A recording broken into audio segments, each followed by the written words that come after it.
He thought he was just buying a quiet place to disappear, but his dog stopped at the door like it recognized something left behind.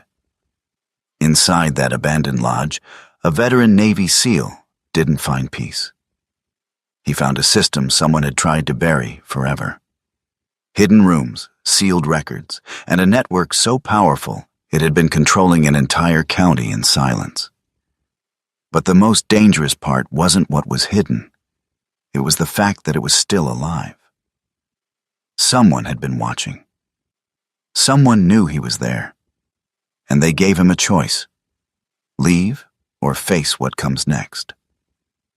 He almost walked away, until his dog refused to move, like it knew this was where everything changed. Before we go further, tell me where you're watching from, and don't forget to like and subscribe to Veteran Dog Stories. The engine of the old pickup truck died with a tired cough, the kind that sounded less like a machine failing and more like something giving up. For a moment, nothing moved.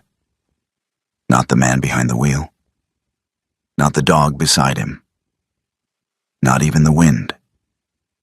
Ethan Calder sat there with both hands resting lightly on the steering wheel, as if he hadn't quite decided whether to let go yet. At 43, he carried the kind of stillness that didn't come from peace. It came from years of training, from learning how to wait without fidgeting, how to observe without reacting. He was tall, broad-shouldered, his frame still built like it belonged in a field operation rather than a quiet forest road. His face was angular, jawline sharp, covered in short, uneven stubble that made him look older in certain light. His eyes, steel blue-gray, were the kind that rarely blinked first. The olive field jacket he wore had seen more than one country. It hung naturally on him, worn but maintained, like everything else in his life. Beneath it, the red and dark blue plaid shirt was buttoned halfway, sleeves rolled just enough to show forearms lined with faint scars. His cargo pants were dark, practical, tucked into worn brown leather boots that had long since stopped squeaking. The old military watch on his wrist was scratched but still precise. Beside him, Ronan did not move. The German shepherd sat upright in the passenger seat, his body balanced, muscles held in quiet readiness. He was about 5 or 6 years old, black and tan with a dense coat that caught the pale northern light in muted layers. His ears were forward, eyes fixed on something ahead. Not alert in panic, but focused in a way that meant something had already been processed and categorized. Ronan wasn't a pet. He was a K9, trained, disciplined, conditioned to read environments the way Ethan read people. And right now, he was reading something Ethan couldn't see yet. Ethan followed his gaze. North Hollow Lodge stood at the end of the gravel path, framed by tall pines and skeletal white birch trees. The house was larger than the photos had suggested. 3 stories of timber and stone, its structure still proud despite years of neglect. Moss crept along the lower walls.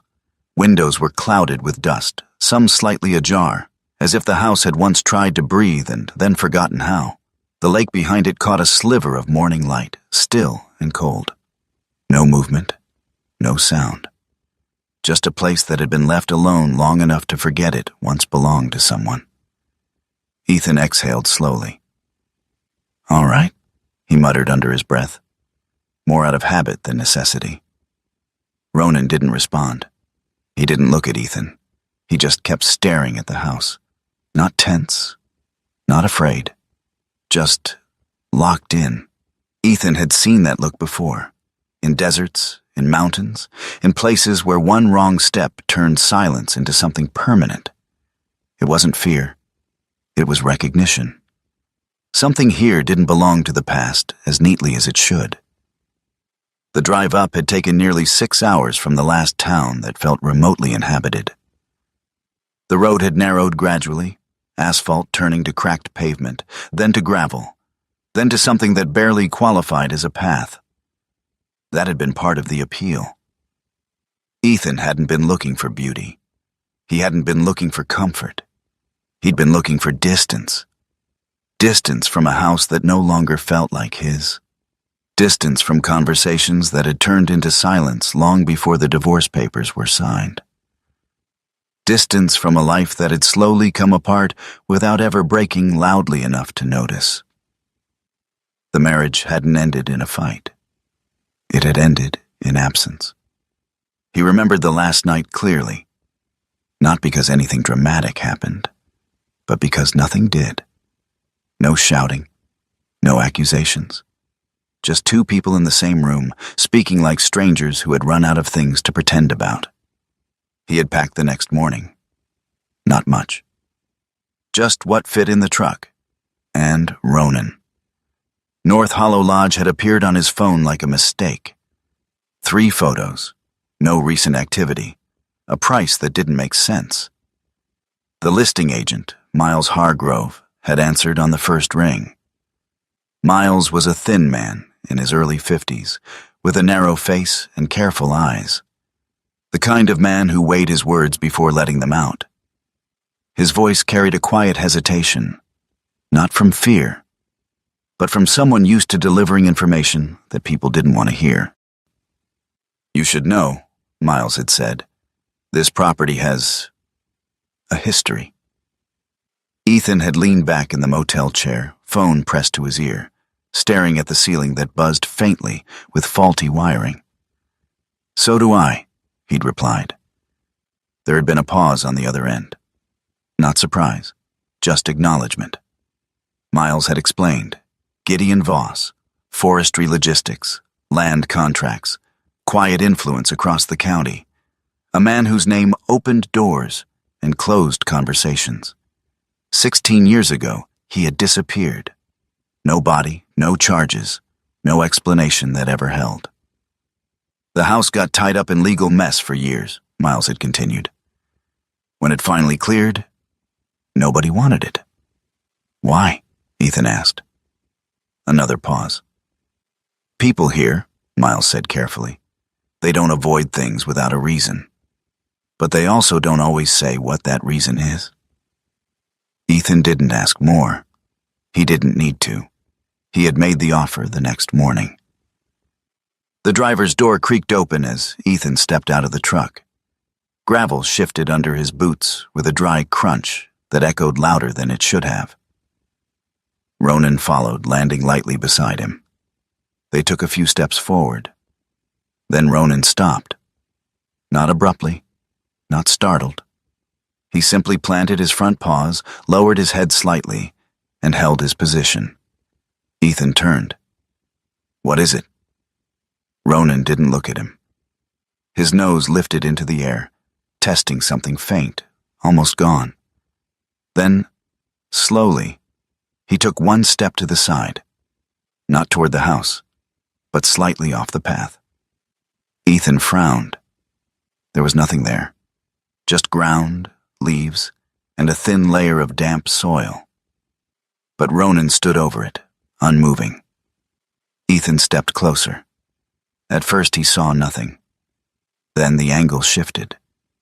And there it was. A mark. Not fresh enough to be obvious, but not old enough to be forgotten.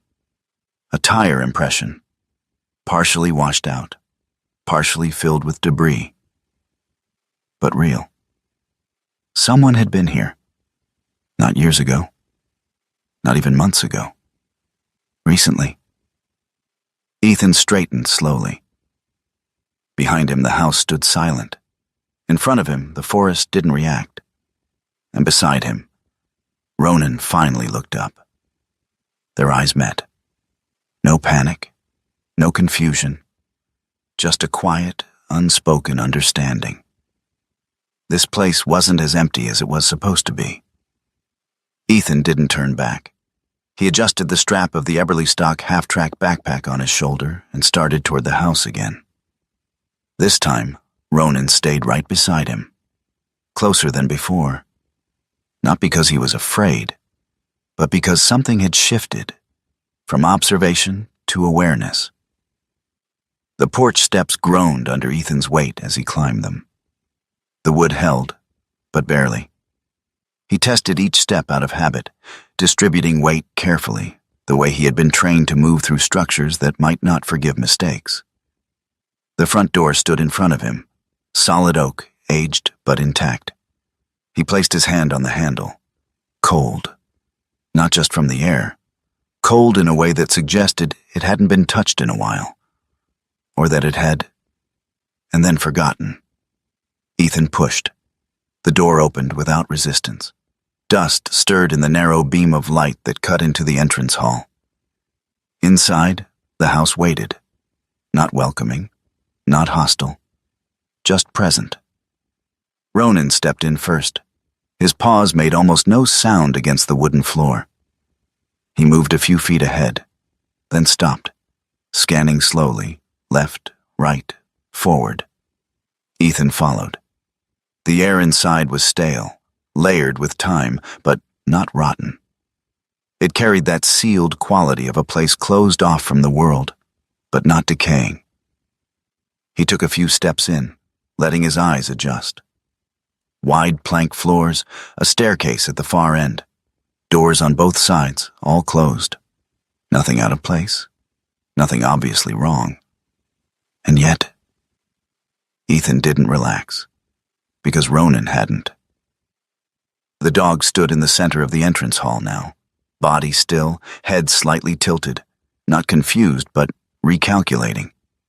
Ethan recognized the posture. Ronan had picked something up. Not a threat, not yet, but a pattern.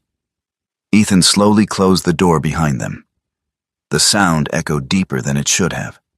For the first time since he arrived, he allowed himself a single, quiet thought. This wasn't just a place to stay. It was something else.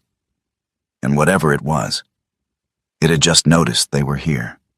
Ethan Calder did not explore the house the way most people would. He did not wander. He did not open doors out of curiosity. He worked. Every movement had a purpose. Every step followed a pattern he had used in places far less forgiving than an abandoned lodge in the northern woods. He moved clockwise through the ground floor, hand brushing lightly along walls, fingertips catching differences most people wouldn't notice. Moisture, uneven texture, subtle warping. The house spoke in small ways, and Ethan listened. The foundation, visible through a narrow opening near the rear utility room, was intact. Stone blocks seated evenly, no visible displacement. That alone ruled out years of severe structural neglect. The floors creaked, but not in warning. Just age. The staircase held his weight easily. He tested each step with controlled pressure, adjusting his center of gravity instinctively. 3 steps near the middle gave slightly more than the others. He marked them mentally. Nothing here suggested abandonment beyond time. This house hadn't been destroyed. It had been left. There was a difference. Ronan stayed close, not glued to Ethan's side, but always within reach, circling, pausing, checking angles, his nose low to the ground, occasionally lifting to catch something faint in the air. At the rear of the house, where the kitchen connected to a narrow hallway, Ronan slowed, then stopped. The hallway itself was unremarkable, narrow, functional, wooden paneling on one side, chipped paint on the other, a door at the far end leading to what used to be a storage room. But Ronan didn't care about the door. He stood beside the wall. Still, his body wasn't tense. No raised hackles, no warning growl. Just focus. Ethan approached slowly, watching him. "What do you have?" Ronan's nose traced a line along the lower section of the paneling, not random, not searching blindly. Following something. Ethan crouched. At first glance, the wood looked the same as the rest. Old, slightly warped from years of temperature changes. But when he ran his hand across it, he felt it. A seam, faint, narrow, too precise to be accidental. He pressed gently. Nothing. Pressed harder. A slight shift, not enough to open, but enough to confirm. Someone had installed this panel intentionally, and not poorly. Ethan leaned back slightly, studying the wall from a different angle. The difference became clearer the longer he looked. The alignment wasn't perfect. Not anymore. Time had expanded and contracted the wood unevenly, revealing what had once been hidden. Ronan stepped back, giving him space. Not excited, not anxious, just done. He had brought Ethan to the right place. Now it was Ethan's job. The rest of the afternoon passed in quiet, deliberate work. Ethan didn't force the panel open immediately. He didn't rush. That was one of the first things the teams had drilled into him years ago. Rushing got people hurt. Instead, he mapped the rest of the house, room by room, floor by floor. The second level was better preserved than expected. High ceilings. Dust layered thick across everything, but the structure underneath was strong. Window frames still held their shape. The floorboards didn't sag. Someone had built this place to last. And for a reason. Ethan stood in the largest room upstairs, turning slowly, reading the space like a blueprint left behind by another mind. This wasn't just a lodge. It had been designed to impress, to control how people felt when they walked in. He'd seen that before too, not in houses, in command centers. Night came early in the northern woods. By the time Ethan set up his cot near the window, the last light had already faded into a dull gray that clung to the trees before disappearing completely. He ate without appetite. Cold food from the cooler. Routine. Ronan lay near the door, facing outward. Not sleeping. Never fully sleeping in a new place. Ethan lay back, one arm resting across his chest, eyes half closed. The house settled around him, wood expanding, metal contracting, the low, familiar language of old structures adjusting to temperature. He recognized all of it, filed it away. None of it mattered. Until something did. The sound came just past midnight. Not loud, not sharp, but wrong. A knock. Then another, evenly spaced. Ethan's eyes opened instantly. No confusion, no delay. His body shifted from rest to alert without a single wasted movement. Ronan was already up, standing, head tilted slightly, listening. The sound came again, from below. Not random, not wind, not pipes. 2, measured. Ethan didn't move, not yet. He counted the intervals. 1, 2, 3. Another knock, same spacing, same direction, same tone. He'd heard patterns like that before, signals, unintentional or otherwise, but always meaningful. Ronan took one slow step forward, then stopped, waiting. Ethan sat up, feet touching the floor without a sound. He reached for the flashlight, but didn't turn it on. Darkness, for now, was an advantage. They waited together, man and dog, neither breathing louder than necessary. The knocking continued for several minutes, then stopped, just like that. No fade, no change, just gone. Ethan didn't go back to sleep, not immediately. Instead, he stood by the window, watching the darkness between the trees. It took a while before his eyes adjusted enough to separate shadow from shape. That was when he saw it. Not movement, not clearly, but something that didn't belong. A difference in the tree line. Subtle. Almost nothing.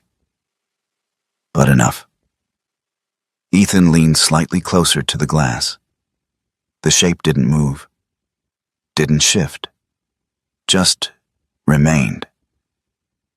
Then Ronan made a sound. Not a bark, not a growl. A low, controlled exhale through his nose. Ethan looked down. Ronan wasn't looking at the window. He was looking at the floor, exactly where the sound had come from earlier.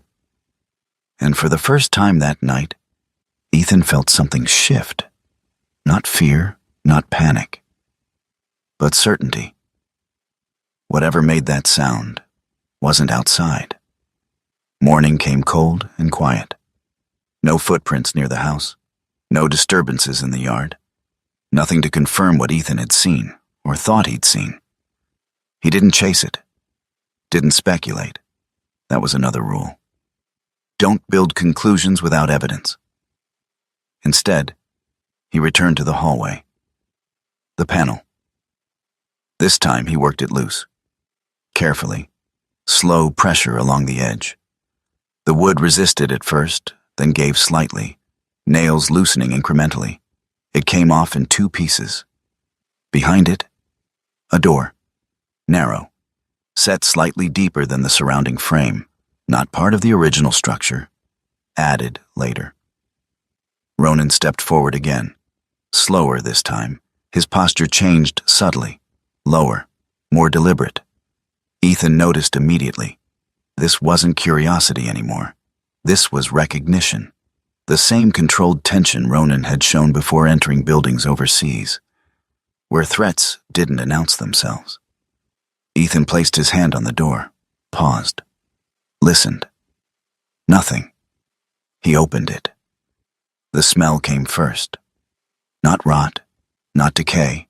Something sealed. Old air that hadn't moved in a long time. Then the stairs. Concrete. 12 steps. Leading down into darkness. Ethan stood at the top, flashlight still off, letting his eyes adjust.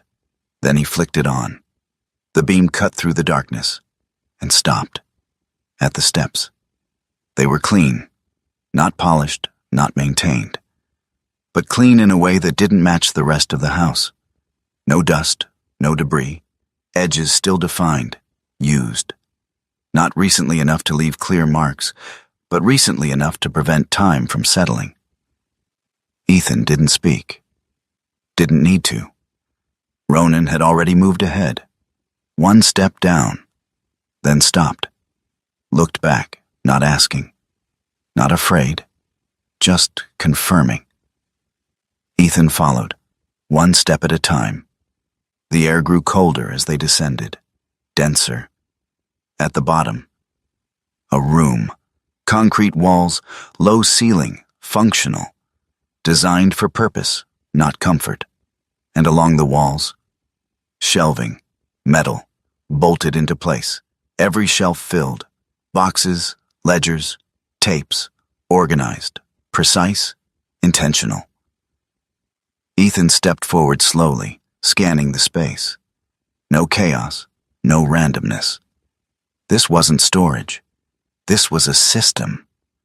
Built by someone who needed to find things quickly, reliably, under pressure.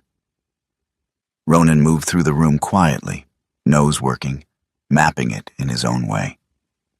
Then he stopped again, near the center, turned, and looked at Ethan. This time his eyes held something different. Not warning, not tension. Something closer to confirmation. Ethan understood. He took another step forward, eyes moving across the shelves. Reading without touching. Names, dates, numbers, patterns waiting to be understood. And somewhere in the back of his mind, a single thought settled into place. Not loud, not dramatic, just clear. This house hadn't been abandoned. It had been left behind. On purpose. Ethan didn't touch anything for a long time. He stood in the center of the basement, the flashlight beam steady in his hand, moving slowly across the shelves as if he were scanning a room for threats instead of reading what was in front of him. Years of training had wired him this way. Observe first, act later. Ronan moved quietly along the perimeter, nose out low, pausing at corners, then lifting his head occasionally to test the air. He wasn't restless. He wasn't searching randomly. He was mapping. Ethan recognized that pattern too. The shelves weren't chaotic. That was the first thing that mattered. Everything had a place. Ledgers were stacked in chronological order, thick, leather-bound volumes, each labeled with black marker along the spine. Years. Date ranges. Some spanning only months, others covering multiple years. Next to them, VHS tapes. Dozens. Each in a plastic case, each labeled the same way. Date, initials, sometimes a location. Not sloppy handwriting, not rushed, precise, consistent. A system built by someone who understood one thing above all. Information only matters if you can find it again. Ethan stepped closer. He pulled one ledger from the shelf, not randomly, but from the middle of a sequence. He opened it. Columns, dates, names, numbers, some entries circled, some marked with short notes, abbreviations, coded language, shorthand someone else might miss. Ethan didn't try to decode everything. He didn't need to. Patterns stood out immediately, repeated names, repeated amounts, increasing figures over time. This wasn't record-keeping. This was tracking. He flipped a few pages, stopped. There it was. A name that didn't belong on paper like this. Dalton Wren. Ethan stared at it for a second longer than necessary. Sheriff, current, active, and not just once. Multiple entries, across different dates, payments, amounts increasing over time. Ethan closed the ledger slowly. Not because he was surprised, because now the rules had changed. He moved to the tapes next, picked one at random. No, nothing here was random. He chose one from the same year as the ledger he had opened. Consistency. He turned it over in his hand. The plastic was slightly worn, used, but not abused. He didn't have a player down here. Didn't matter. Not yet. The existence of the tape was enough. Evidence that matched the records, visual confirmation to back written proof. That meant whoever built this system didn't trust paper alone. They built redundancy, backup layers, insurance. Ethan set the tape back exactly where he found it. Everything went back, always. Ronan made a soft sound. Not a bark, not a warning, a short exhale. Ethan turned. The dog stood near the far wall now, staring at a lower shelf. Ethan followed his gaze. Brown envelopes. Dozens of them. Each sealed, each numbered. Uniform. Ethan crouched down, picked one up, felt the weight. Paper inside. Thick, not just a single sheet. He didn't open it. Not yet. He didn't know the system well enough. Didn't know what removing one piece might disrupt. Instead, he placed it back. Carefully. Exactly aligned with the others. Ronan watched him. Then relaxed slightly. Approval. Ethan stood up and slowly turned again, taking in the full room. It clicked into place. This wasn't just corruption. It was infrastructure. A network built the same way a military operation was built. Supply lines, communication channels, redundancy, controlled access. Everything had a purpose. Everything fed something else. And at the center, someone who had seen the entire structure clearly enough to record it. He went back upstairs without taking anything. Closed the hidden door behind him. Replaced the panel as best he could. Not perfect, but good enough for now. Morning came colder than the day before. The kind of cold that didn't rush in. It settled slowly, seeping into wood, into air, into bone. Ethan woke early. Habit. He checked the house first. Doors, windows, every entry point.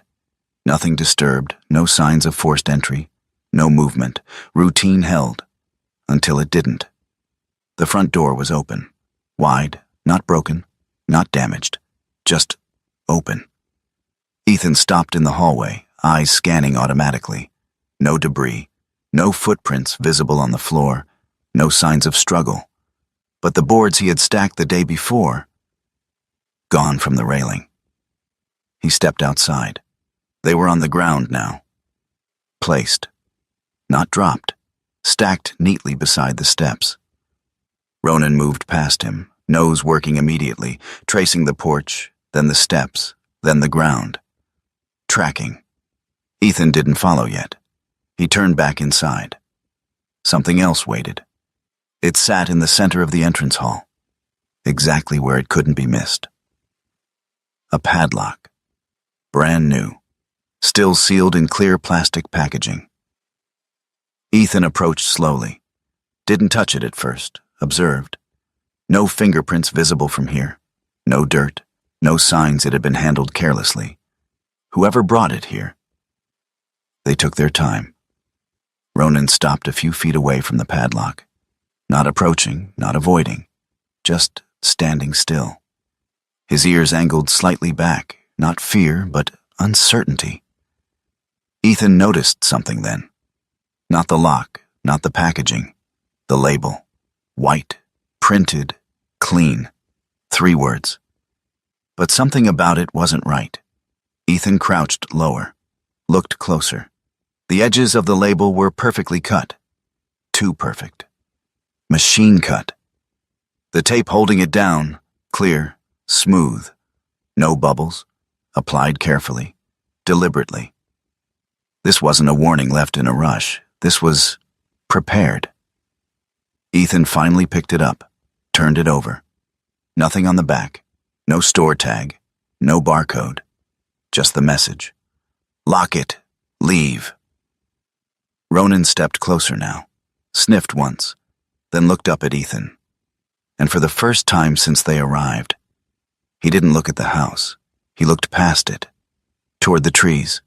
Ethan followed that line instinctively. The forest stood quiet. Still. Nothing moved. But something had been here, recently. Not just passing through, watching. He went back inside, closed the door, locked it, then added his own lock. Different position, different mechanism. Simple, but effective. Ethan didn't sit down right away. He stood in the middle of the room, the padlock still in his hand, and let the situation settle. Someone had entered the house, while he was inside, while he was asleep. They hadn't taken anything, hadn't damaged anything, hadn't searched, at least not visibly. They had moved the boards, placed the lock, left a message. That meant one thing. They knew what was here, and they assumed he did too. He set the padlock on the windowsill, left it there, visible, a response without words. Ethan moved through the house again, slower this time, looking for what didn't belong. He checked the hallway panel, still in place. Not perfect, but untouched. That told him something else. Whoever came in, they didn't open it, or they didn't need to. Neither option made him more comfortable. By late morning, Ethan made a decision. He needed noise, movement, witnesses, not to protect him, but to change the pattern. He drove out to the nearest town. The town was small, not the kind of place that grew. The kind that stayed. Buildings low, paint fading. People who recognized vehicles that didn't belong. Ethan parked near a hardware store. Inside, the air smelled like wood dust and oil. Behind the counter stood a man in his early 40s, shorter than Ethan, solid build, hands thick from years of manual work. His face was sun-worn, expression neutral, but not unfriendly. "Need something?" the man asked. "Crew," Ethan replied. "Basic repair. Structure's good. Exterior needs work." The man nodded once. Didn't ask about the house. Didn't ask why. "That'd be Garrett Pike," he said. "He's local." Ethan shook his head slightly. "Need someone not local."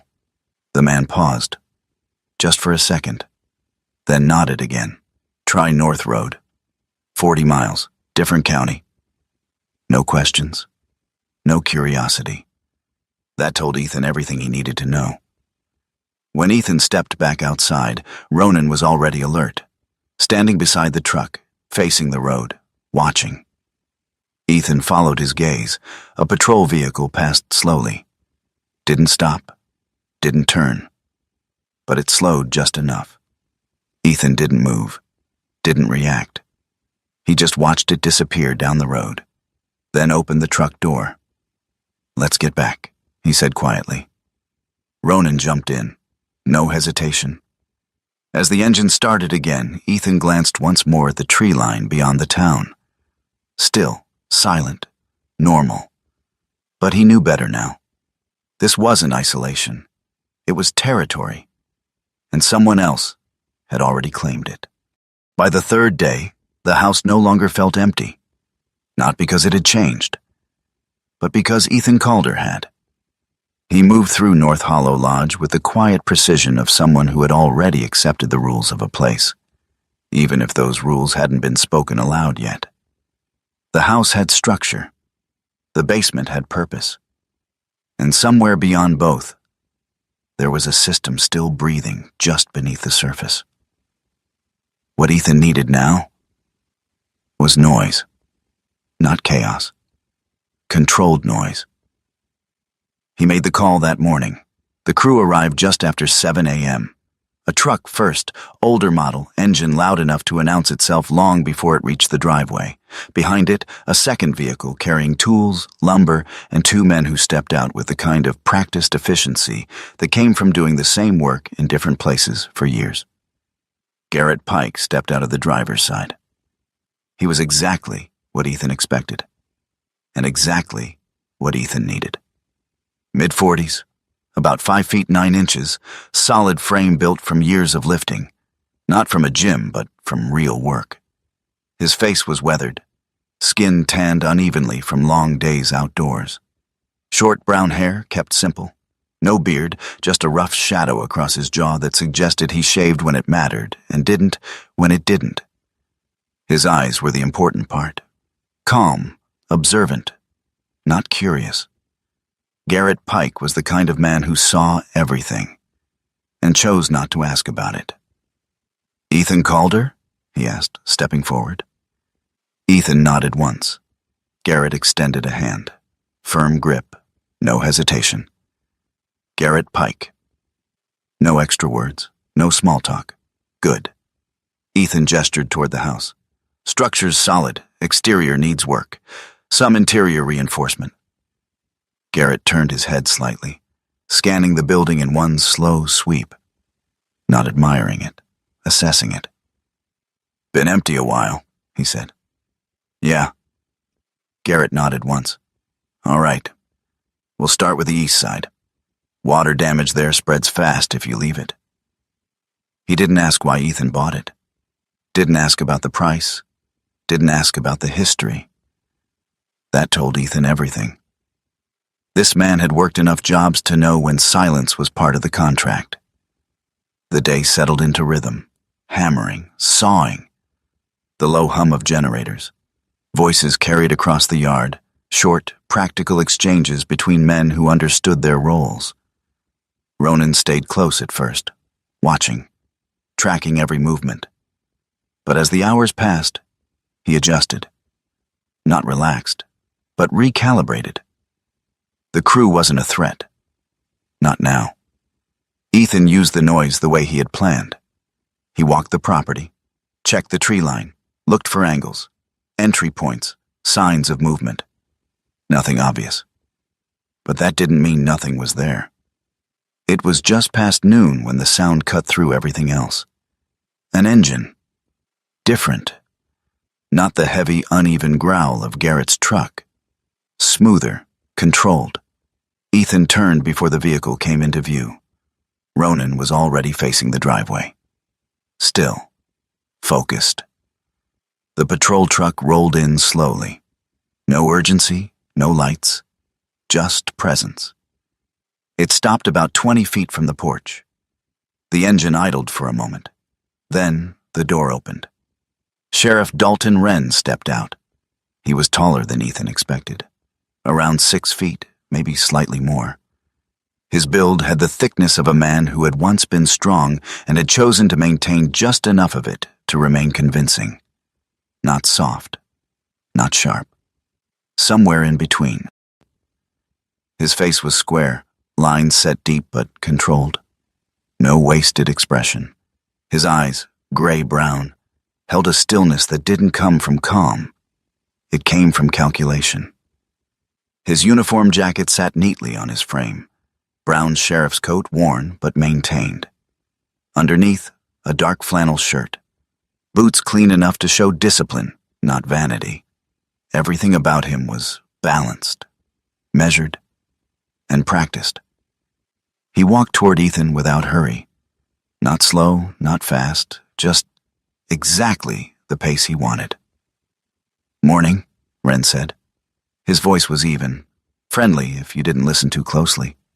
Ethan nodded. "Morning." They stood a few feet apart. Garrett's crew had gone quiet. Not intentionally, but instinctively. Even men who didn't ask questions knew when something had shifted. "You just moved in?" Wren asked. Simple question. Neutral tone. Ethan didn't overthink it. "Couple days." Wren nodded slightly, as if confirming something he already knew. "By yourself?" "Yeah." A small pause. Then Wren's eyes moved. Not to Ethan, to Ronan. The dog stood slightly forward now. Not aggressive, not tense, but positioned. A subtle shift in weight, a line drawn without words. Ronan's coat caught the sunlight, black and tan blending into sharp contrast. His ears were forward, eyes locked. Not on Wren's face, but on his chest. Tracking movement, breathing, intention. Wren studied him, longer than necessary. A faint smile touched his lips. "That's a good dog," he said quietly. Ethan didn't respond.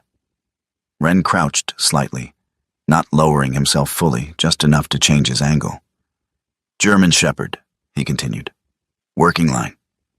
His eyes flicked briefly to Ethan. "Has he worked?"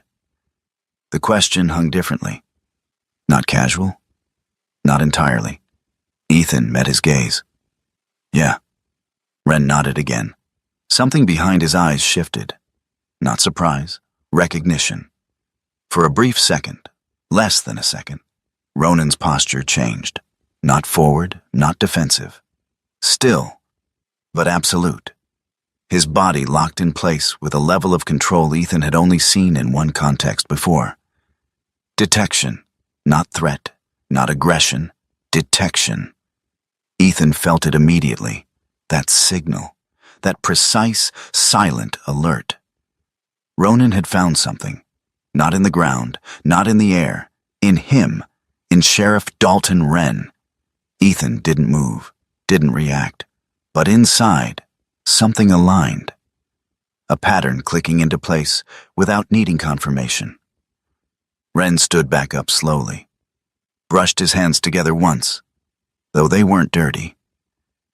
"Well," he said lightly, "good to see someone taking care of this place."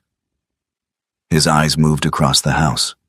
Windows, doors, roofline, small details. Too many small details. He wasn't just looking. He was checking. Ethan watched him do it and understood. This wasn't a visit. It was an inspection. "You planning to stay long?" Wren asked.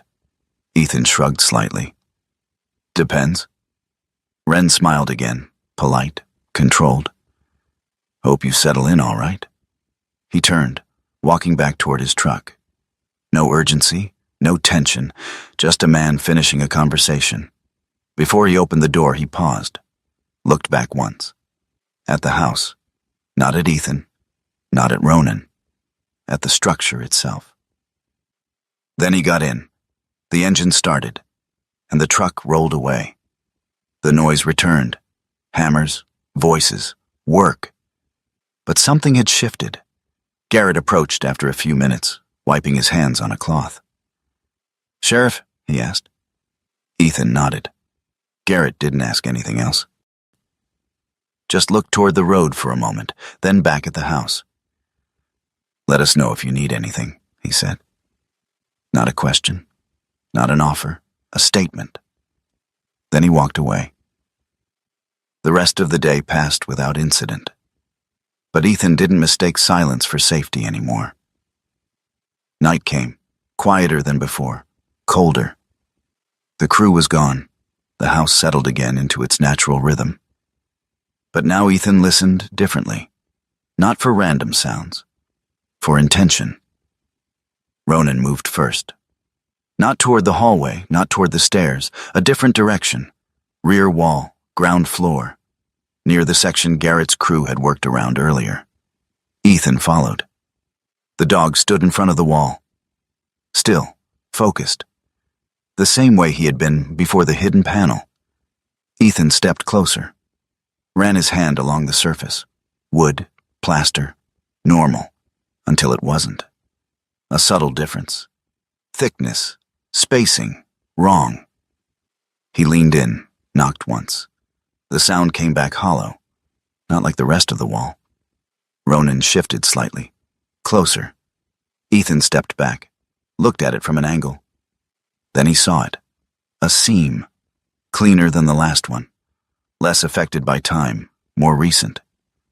This wasn't just hidden, it had been maintained.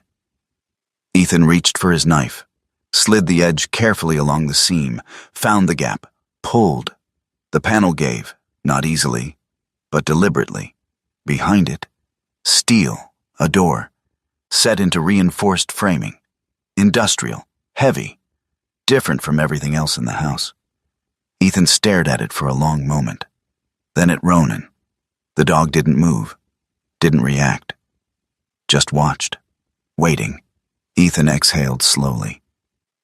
"Yeah," he said under his breath, "this place had layers, and he had only just begun to peel them back." Ethan Calder did not open the steel door that night. He stood in front of it for nearly a full minute. Flashlight in one hand, the beam tracing its edges, its recessed frame, the clean geometry of a barrier built for function instead of appearance. The rest of North Hollow Lodge had been made of wood, stone, plaster, and age. This was something else. Cold steel set into reinforced framing, a door that belonged in a vault, not in the belly of an old forest lodge. Ronan stood beside him, not touching the threshold, only watching. The German shepherd's black and tan coat caught the narrow light in muted bands, his ears forward, his posture balanced and still. He was 5 or 6 years old, built like a machine that had learned mercy from long companionship with one man. There was discipline in every inch of him. When he sensed danger, he did not flinch or bark first. He narrowed, focused, and waited. That was what he was doing now. Ethan crouched and examined the locking mechanism. Mechanical. Old-fashioned, but expensive. A 6-number dial recessed into the steel, worn slightly around the rim from actual use. No keypad, no electronics. Whoever had built this trusted numbers more than batteries. He ran his thumb across the metal and stood again. Not tonight. He backed away, replaced the panel as neatly as he could, and went upstairs. He did not sleep much. He lay on the cot with one hand resting near the flashlight, listening to the house breathe around him while Ronan remained by the door, head lowered but not fully asleep. At dawn, Ethan made coffee on the camp stove and carried it to the kitchen counter. He stood there in his olive field jacket, shoulders squared against the cold, the old military watch on his wrist, catching a pale stripe of winter light. He had always looked like a man made for forward movement. Tall, angular, weathered, with deep-set blue-gray eyes, and a face that had been shaped by command, fatigue, and long restraint. But now, there was something else in him too. A heaviness he had not yet named. He had not come here to uncover a buried machine of corruption. He had come here because distance had seemed simpler than grief. And the house had answered him with a steel door. By mid-morning, he was back in the basement, seated on an overturned crate with 3 ledgers open on the floor around him. Ronan lay nearby, chin on his paws, watching Ethan's hands turn pages. The sequence came together slowly, numbers repeated across different books, dates aligned with initials on several VHS tapes. One column of coded entries appeared again and again beside the names of contractors, transport firms, and county offices. Ethan did not understand every abbreviation, but he knew structure when he saw it.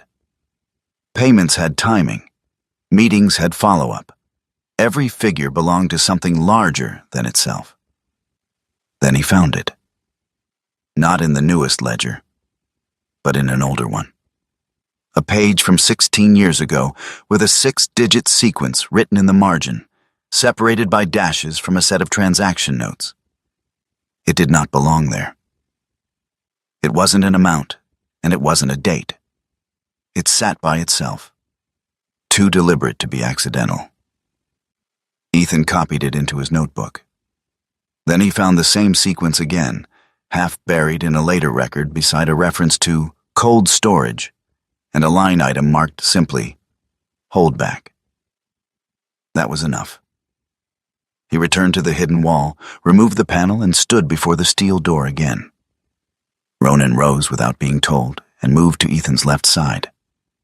Ethan turned the dial once to clear it, then began entering the numbers. The mechanism resisted at first, heavy with age, then loosened as if remembering the motion. The final turn stopped with a dull metallic click that sounded much smaller than it should have. For a moment, Ethan did not move. Then he pulled. The seal broke with a dry suction sound, followed by a breath of stale air from the other side. Inside, the vault was smaller than he expected. Concrete floor, bare walls. One narrow shelf bolted along the back. No stacks of cash, no crates of weapons, no dramatic reveal fit for a movie. Just 2 things, a USB drive and a handwritten letter folded once, placed beside it with careful precision. Ethan stepped in, boots thudding softly on concrete, and picked up the letter first. The paper was thick, expensive, the kind chosen by someone who thought presentation mattered, even in private. The handwriting was controlled and slanted, not elegant exactly, but disciplined. The hand of a man who had learned early that neatness created power. He unfolded it. Gideon Voss introduced himself without apology. He wrote plainly. No self-pity. No attempt to wash blood from his hands. He admitted he had built the system Ethan had found, had built it deliberately, intelligently, and over years. Timber contracts, fire response budgets, conservation grants redirected through shell nonprofits, transportation kickbacks, political protection bought and maintained like fuel reserves. He had recorded everything because leverage was more reliable than trust. And then came the part that made Ethan read the paragraph twice. Gideon Voss wrote that he had not disappeared because he wanted freedom. He had disappeared because 2 men inside his own structure had decided the records were more dangerous than the man who kept them. They had planned to remove him and continue the machine without him. He had learned about it 10 days before they intended to act. So he ran. Not blindly, not empty-handed. He sealed the lodge, hid the archive, and took enough with him to continue gathering proof from a distance. The USB, he wrote, contained the continuation of the ledger, bank transfers, scanned statements, routing paths, updated connections, evidence collected long after the town had decided he was gone. Ethan plugged the drive into the old laptop upstairs. The file list opened. Hundreds of entries, spreadsheets, scanned documents, transaction logs, copies of contracts, names he had already seen in the basement, now paired with dates as recent as 2023. The system had not ended when Gideon Voss vanished. It had adapted. That truth settled into Ethan with a quiet, brutal clarity. He had not discovered an old crime scene. He had stepped into a current operation, one that still reached through the county like roots under frozen ground. Ronan rose from where he had been lying and crossed the kitchen without a sound. He did not go to the door. He did not go to the stairs. He went to Ethan. Then very gently he pressed his nose once against Ethan's wrist. It was a small gesture, almost nothing. But Ethan went still. Ronan had done that before, years ago, in a place where dust and concrete and fear had all smelled the same. A collapsed structure overseas. Ethan pinned beneath broken material, trying to stay conscious while the team searched through smoke and debris. Ronan had found his hand in the dark and pressed his nose there once, as if to say, "Stay with me." He had not done it since. Now, in the weak daylight of a forgotten lodge, the dog did it again. Not because of a command, not because of training, because Ethan was thinking about leaving. And Ronan knew it. The thought had come quietly, the way dangerous thoughts often did. He could pack in under 20 minutes. Take the truck, take the dog, drive south and never say a word. Sell the place later through some lawyer. Let the rot stay buried where it was. He sat alone at the kitchen table with Gideon's letter open beside the laptop and stared at the walls as if they might offer permission. He had already lost a marriage by staying too long inside something broken. He had already spent years obeying missions that left parts of him behind in countries no one back home could pronounce. He was tired. For the first time since arriving, he let himself say it in his own head. Tired enough to walk away. But Ronan did not return to his bed. He moved to the basement hallway and lay down there, head up, body stretched across the narrow entrance like a living line drawn in the house.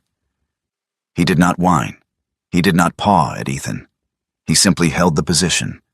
He would not abandon the place. And somehow that mattered. Night came hard and early.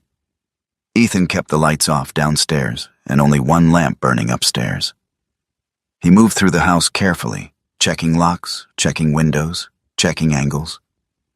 Not because he believed he could stop everything, because routine was the one thing that kept fear from spreading into uselessness. At 11:43 p.m., Ronan lifted his head. Ethan saw it before he heard anything. Then came the sound. A door opening downstairs. Not forced. Opened. Ethan killed the lamp and crossed the room in 3 silent strides. Ronan was already up, moving low and fast toward the stairwell. The footsteps below were measured, unhurried. More than one set. Ethan did not go down the main stairs. He took the narrow back descent, the one that kept him in shadow, and stopped halfway where he could see the hallway leading toward the basement entrance. 2 men. Boots, dark jackets, efficient movements. They did not hesitate at the hidden wall. One pulled the panel free immediately. The other already had a flashlight angled low. They knew exactly where they were going. Ethan's jaw tightened. Ronan stood beside him in total silence, muscles taut but obedient, waiting for the only command that mattered. Hold. The men disappeared below. Light moved in hard white lines across the basement floor. Drawers opened, shelves shifted, paper rustled. No conversation beyond 1 or 2 murmured words Ethan could not make out. They were not exploring. They were searching. For the drive? For the letter? For proof that someone had reached the vault? Ethan stayed where he was. Every trained instinct inside him hated the stillness. But 2 unknown men in a confined space below, with no full read on weapons or exits, was not a fight. It was a survival problem. So he survived it. After nearly 40 minutes, the lights went off. Footsteps climbed. The panel was shoved back roughly into place. Then the front door opened and closed. An engine started outside. Faded. Gone. Ethan remained in the dark for several minutes longer, counting his own breaths until they felt like his again. Then he went down. The basement had changed, only slightly, but enough. A stack of ledgers was no longer aligned. One numbered envelope had been opened and resealed badly. A shelf at the far wall stood a fraction of an inch off its previous line, which meant someone had moved it and failed to return it properly. They had not found the USB. They had not found the letter, because both were now upstairs in Ethan's pack. He returned to the kitchen just before dawn and sat at the table with his hands wrapped around a mug gone cold. The house was quiet again, almost peaceful. Ronan came to the basement hallway and lay down in the same place as before. Not dramatic, not pleading, simply refusing to move. Ethan looked at him for a long time. Then he nodded once, almost to himself. "All right," he said softly. Not to the dog, to the decision. He wasn't leaving. Ethan Calder did not call the police. He didn't even consider it. By the time the sun rose over North Hollow Lodge the morning after the break-in, that option had already been erased, quietly, permanently, by the name written too many times in the ledgers below. Instead, he opened his laptop. The device was old, slow to wake, the screen flickering faintly before settling into a dull glow. It wasn't meant for this kind of work, but it would be enough. For now. Ronan lay near the basement hallway again, not blocking it this time, but close enough to react if something shifted. His head rested low, eyes half-lidded, but he wasn't asleep. He never fully slept anymore, not in this place. Ethan began with the USB, file by file. No shortcuts, no assumptions. He opened spreadsheets first, transaction logs stretching across years, then documents, scanned bank records, routing numbers, shell accounts feeding into legitimate institutions. Then the names. He started mapping them in his notebook, writing connections the same way he had once mapped patrol routes and supply lines. Slow, methodical, real. This wasn't theory anymore. This was architecture. By mid-afternoon, Ethan had one truth locked in place. This system didn't rely on secrecy alone. It relied on familiarity. People who knew each other, trusted each other, protected each other. Which meant one thing: to break it. He needed someone from outside it. He found the name buried in one of Gideon's older digital files. Not highlighted, not emphasized, just present. Noah Mercer. The file attached to the name was thin compared to the others. No payments, no transactions, just a short note. Investigative journalist. Attempted inquiry, 2016. Interference applied. No publication. Ethan leaned back slightly in the chair. That was enough. He didn't send everything. That would have been a mistake. Instead, he selected carefully. 5 files, a transaction sheet, a scanned ledger page, 2 short video clips extracted from VHS conversions, and 1 image, a clean shot of a page with a name circled. Dalton Wren. He attached them to a message, typed slowly, precise, no emotion. This isn't a theory. This is structure. If you're still interested in Harwich County, call this number. Use a secure line. He didn't include his name, didn't include his location, just the facts. Then he sent it. The reply came faster than expected. 3 hours. No greeting, no questions. Just a number, and 4 words. Use a secure connection. Ethan didn't call from the house. He drove 20 miles out, deeper into the edges of the next county, where signal towers thinned and roads curved enough to break easy tracking patterns. He stopped at a small roadside diner, the kind that didn't ask for names. Inside, the place smelled like burnt coffee and frying oil. A few people sat scattered across the booths, none of them paying attention to him. Good. He sat at the far end. Ronan lay under the table, quiet, eyes open. Ethan dialed. Noah Mercer picked up on the second ring. His voice carried something Ethan recognized immediately. Not fear, not arrogance. Experience. Go ahead, Noah said. No introduction, no wasted words. Ethan respected that. I have documentation tied to Harwick County, Ethan said. Long-term corruption, structured, ongoing. Silence on the other end, not hesitation, processing. How current? Noah asked. 9 months, possibly more. Another pause, shorter this time. How complete? Ethan glanced down at his notes. Enough to map the system. Not just events, structure. That mattered. Ethan knew it. Noah knew it too. When Noah spoke again, his voice had changed. Slightly tighter, more focused. Where are you? Ethan didn't answer that. Instead, he said, I'll send more. Not everything. You verify first. A breath on the other end. Then, fair. Over the next few days, Ethan worked. Not like a man uncovering a mystery. Like a man preparing a mission. He digitized everything. The VHS tapes first. Garrett's crew had helped him rig a power line stable enough to run basic equipment. Ethan worked late into the night, feeding tapes into the player, capturing footage frame by frame. Meetings, rooms. Men speaking in low tones, unaware or unconcerned that they were being recorded. Then, the ledgers. Page after page. Photographed, indexed, stored. Every detail preserved. Every connection mapped. Lena Brooks entered the story quietly. She came on the second afternoon, just after Garrett's crew packed up for the day. She didn't arrive in a patrol car, didn't arrive with authority. Just a faded green SUV that pulled up slowly, stopping a respectful distance from the house. She stepped out alone. Lena was in her mid-30s, maybe 34 or 35.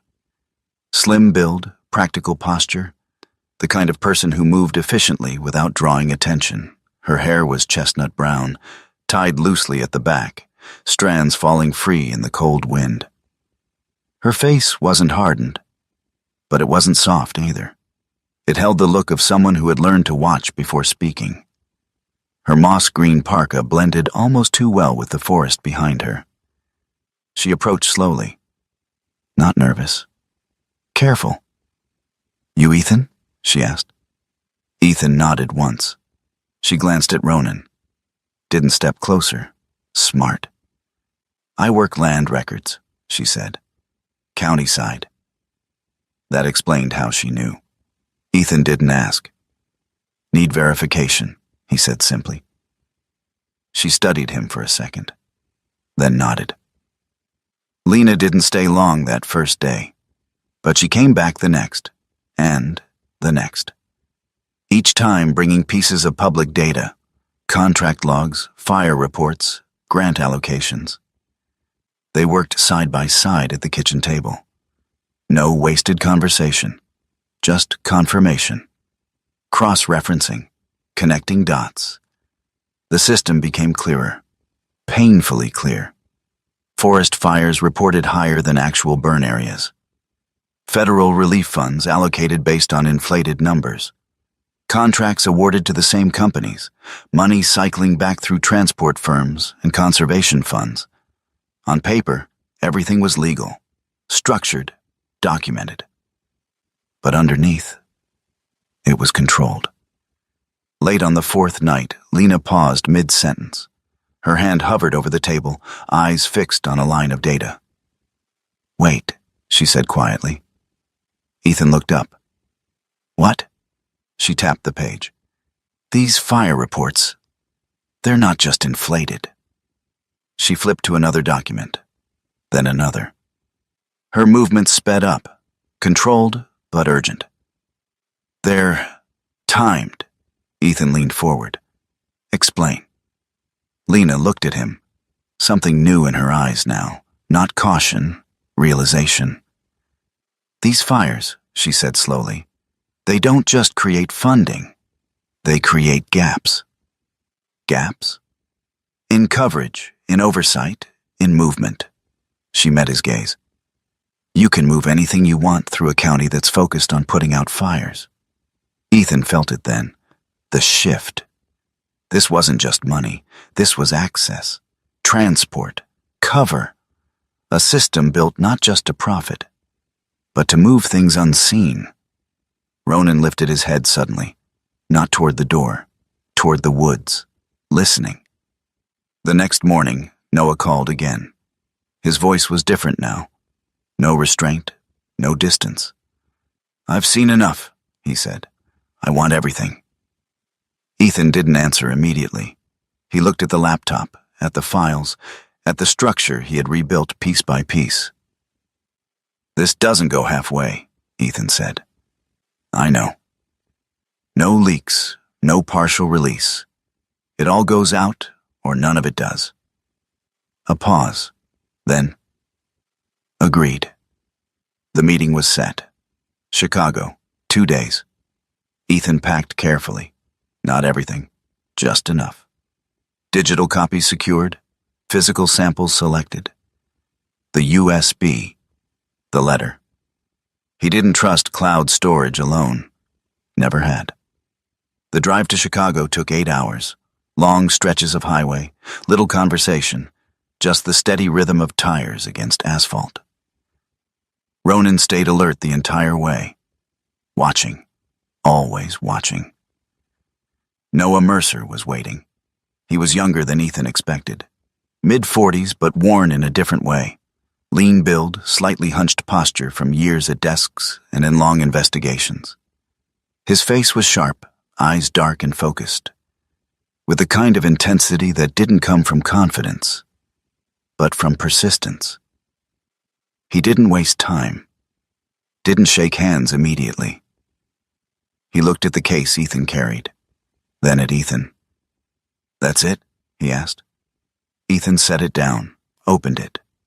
Inside, the truth, neatly contained, dangerous in its simplicity. This isn't a story, Noah said quietly. Ethan nodded once. No. Noah looked back down at the files, at the names, at the connections, then back at Ethan. This is a system. Ethan held his gaze. Yeah. And systems didn't fall quietly. The article went live at 6 a.m. Ethan Calder didn't watch it the moment it dropped. He stood instead by the window of a modest hotel room in Chicago, one hand resting against the glass, eyes fixed on the city below. It was early enough that the streets hadn't filled yet.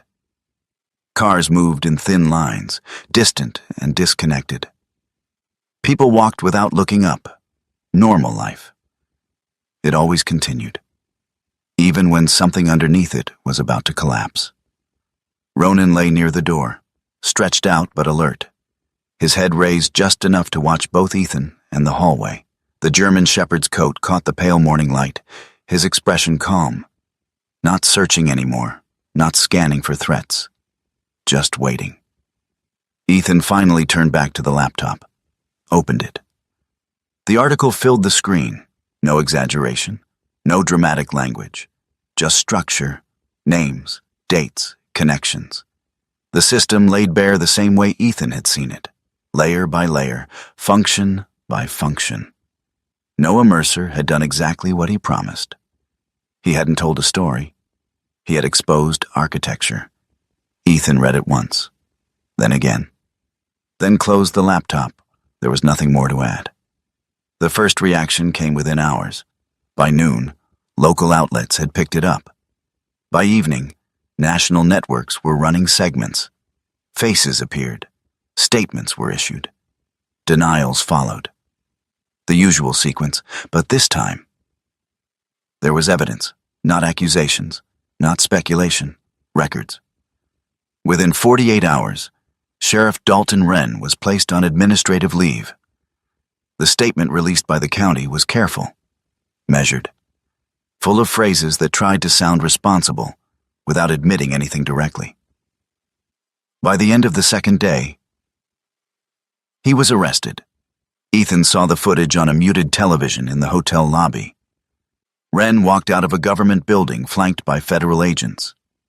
His posture was still controlled, his face unreadable, his hands cuffed in front of him. No struggle, no resistance. Just a man who understood exactly what was happening. For a brief moment, his eyes lifted toward the cameras. And even through the screen, Ethan recognized it. Not fear, not anger. Calculation. As if he were already thinking about what came next. In the following weeks, the structure unraveled. A county judge resigned quietly, citing health reasons no one believed. 2 contractors lost their licenses. Investigations opened at both state and federal levels. Names that had once carried weight now carried suspicion. And still, more surfaced. Because systems like that didn't collapse cleanly. They fractured. Ethan stayed in Chicago longer than he planned. Not because he needed to, because it was easier. Distance had always been his instinct. But something had changed. The decision to stay at North Hollow Lodge had not been about courage. It had been about refusal. Refusal to walk away again. On the 4th night after the article, Ethan woke without knowing why. No sound, no movement, just awareness. The kind that had pulled him awake in places where waking a second too late meant not waking at all. Ronan was already standing. Not at the door, not at the window, but beside the bed. Looking at him, their eyes met. And for a brief second something passed between them. Something beyond training, beyond instinct. Not a warning, not urgency, recognition. Ethan exhaled slowly. He didn't reach for the light, didn't check the door. Instead, he sat up and rested his hand on Ronan's head. The dog didn't move, didn't lean in, just stayed there, present, steady. And Ethan realized something he hadn't let himself admit before. For the first time in a long time, he wasn't waiting for something to go wrong. He drove back 3 days later. 8 hours on the road. Less tension this time. Not because the danger was gone, because it had changed. North Hollow Lodge appeared through the trees exactly as he had left it. No smoke, no broken windows, no signs of retaliation. Just the same quiet structure sitting between forest and water. Waiting. Ethan slowed the truck as he approached. Watching. Expecting something. Anything. Out of place. But there was nothing. Garrett Pike's truck sat in the driveway. The roof on the east side had new framing. Tools leaned against the porch, work in progress, life continuing. Garrett stepped out as Ethan parked. Same steady posture, same unreadable expression. "You're back," he said. Ethan nodded. Garrett wiped his hands on a cloth. "Roof'll hold through winter now," he added. No mention of the news, no mention of the arrests, no mention of anything beyond the job. Ethan studied him for a second, then nodded again. "Good." Garrett looked at him once more. Not probing, not curious, just aware. Then he turned and went back to work. Inside, the house felt different. Not safer, not cleaner, but settled. Like something that had been waiting had finally been acknowledged. Ethan walked through each room, checked every angle. The basement remained empty. The shelves cleared. The system removed. Only the structure remained. Concrete, steel, space. That evening, the mail arrived. One envelope, no return address, handwritten name. Ethan recognized the writing immediately. He opened it in the kitchen, standing by the same counter where he had once debated leaving. The letter was short. No explanations, no confessions, just a few lines. I watched 4 men before you. All of them left. You didn't. A house like this doesn't need someone fearless. It needs someone who stays. And your dog? He has not been wrong once. Ethan folded the letter slowly. No signature. None needed. He placed it beside the old military watch on the counter and stood there for a while, staring at nothing in particular. Then he picked it up again and read it one more time. Not because he needed to, because he wanted to understand the weight behind it. He didn't tear down the hidden wall, didn't remove the steel door, didn't seal the basement. He left it all exactly as it was.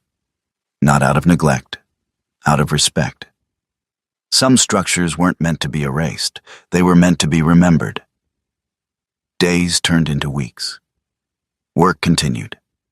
Garrett finished the roof, then the walls, then the interior framing. The house slowly returned, not to what it had been, but to something new, something honest. One afternoon, Ethan stepped into the backyard with a pair of worn tools. The ground was uneven, overgrown with dead stalks and tangled roots from a garden that had once been tended and then forgotten. He began clearing it. Slow work, physical, real, the kind of work that didn't ask questions. Ronan lay a few feet away, still, watching. Ethan noticed it after a while, the position, the direction, exactly where the dog had stood the first day, facing the same line of trees, the same space between them.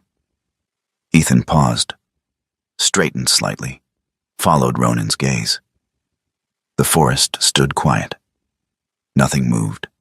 Nothing watched back, just wind through branches, light shifting between trunks. Ethan looked down at the dog. Ronan didn't react, didn't alert, didn't tense. His posture was different now, relaxed, grounded, at ease. Ethan let out a breath he didn't realize he had been holding. Then he returned to the work, cutting, clearing, making space. The house stood behind him. The forest stretched ahead. And for the first time since he arrived, nothing felt like it was waiting to break. There are moments in life when everything seems to fall apart quietly. Relationships fade, purpose feels distant, and the path ahead looks empty. And yet, sometimes, in the middle of that silence, something unexpected appears. Not loud, not dramatic, just a quiet sign that you are exactly where you are meant to be.